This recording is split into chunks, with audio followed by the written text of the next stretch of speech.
dermatology because it is as close to internal medicine as possible. Internal medicine is where you use a combination of lifestyle changes, you use a combination of some interventions to give an overall health for a longer period of time. And I couldn't get into internal medicine. I tried, but dermatology was the closest to it. And yes, and it kind of suited my personality. It kind of suited my thought process about how health has to be holistic. So there we are.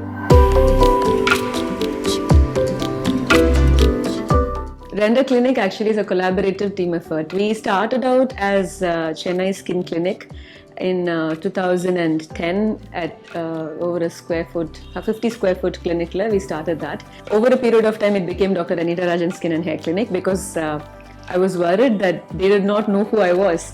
Then after that, maybe when the team started growing, they felt that, and consultants started coming in, and we wanted it to be more like a team that faces, like what we do here is essentially about a team activity, and people get taken care of end to end as a team.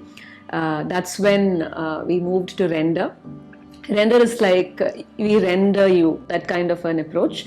And what we learned, especially post-COVID learning, was that people really like to be in charge of their own skincare regimen, hair care regimen, health regimen, and that's what Chosen stands for. We choose the products that help you take care of the skin and hair.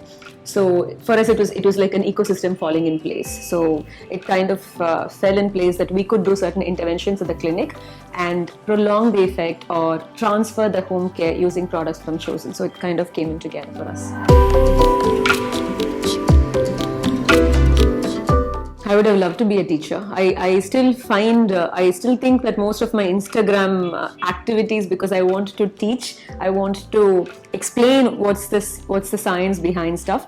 I really enjoy teaching. I feel I do well at teaching.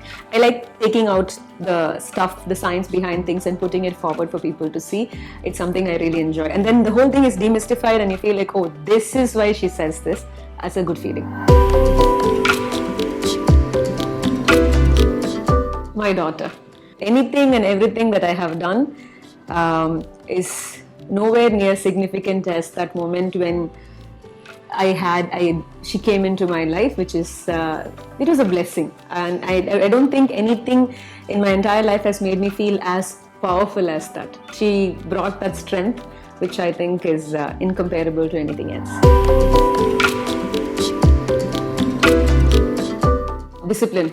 You've got to stick to a discipline. It's just like the most common thing that I say in my practice, literally over hundreds of times, over and over, is that please wear your sunscreen, or please look after your skin on a daily basis. Please go to bed early. Please do not smoke. Please drink enough water. I've given a whole lot of small things which may seem like nothing, but discipline is what leverages into a whole different game altogether. You get skincare as compound interest. You develop returns over time. So the simple thing is, have a discipline, have a routine, and stick to it with all the discipline you got, and that will make a big change in the future. I initially wore a whole lot of sarees to practice because I usually look a little small, so people usually think that also equates to young. So I wanted to tell them, like, no, I'm actually senior, and therefore look at me in a saree. But over a period of time, I kind of fell in love with how the fabric feels on the skin. How much ever you try with whatever you wear, there's this regal feel that you have when you're in a saree, well draped, and it brings out a lot of strength and authority. I love that about sarees. Style to me has to be very functional. I need to walk around in what I wear for close to 10 to 14 hours a day. So it has to stay good throughout the day, and it has to convey that what I mean. I typically look forward to my wardrobe conveying a lot of strength and at the same time a lot of simplicity. I remember picking out my wedding saree from the top of the pile. I really liked the first saree I saw. Everybody around me thought that it is probably, it was just that I didn't want to put in an effort, but I really liked the first saree. I'm not a shopper. So there was this pile of sarees, and I thought the first one looked very nice. That's it. totally took about a minute to pick my saree, and everybody was like, oh, please go see. And I was like, I'm done.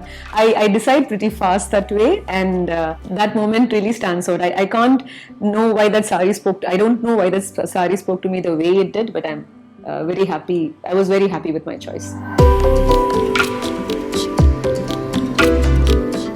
When I was 16 years old, a beautiful deep blue saree, and I think I wore it to my farewell, and I remember keeping it for about a good 15 years after. I'm a keeper of things. I keep most things safe, so I like it when sarees stay around for very long. So I really liked I remember my first saree. I can still remember it. My only request is that when you plan your success, do not think about who you're going to marry or what support you're going to get from everybody else. Think about who you are right now and what you will become eventually, and that should decide what you do to get to your success point. I have a whole lot of organic sarees in my wardrobe. I feel that, and I look for the handloom aspect of sarees, because I feel that there's a lot of love and labor that goes into the making of these. Then they relate to you. It almost feels like you are directly connecting with the artisans who make it. I really love how the saree feels on the skin. Majority of skin conditions, say for example stuff like back acne, body acne, these all are exacerbated or worsened by synthetic clothes. So when you wear handloom, be it sarees or any other form of handloom, hand-woven, handmade material, they are actually much more skin friendly. They help even manage conditions like prickly heat. And for our season and for our weather, I think handloom is everybody's. You need to have a couple of handloom stuff in your wardrobe for sure. Right from everything in skincare, everybody wants to go back to being green, to being eco-friendly. And I think turning back towards handloom, especially when the art is not getting the support it should for the kind of output it gives, is the timely thing to do. And considering that it powers literally a very large workforce, our support towards handloom would mean a lot towards reviving this and providing us pretty eco-friendly and comfortable clothing for years to come. I'm really happy to be part of this beautiful initiative, Loom Stories by Sri Kumaran Stores, and I'm happy that they're bringing the focus back on handloom weavers who definitely need our support right now.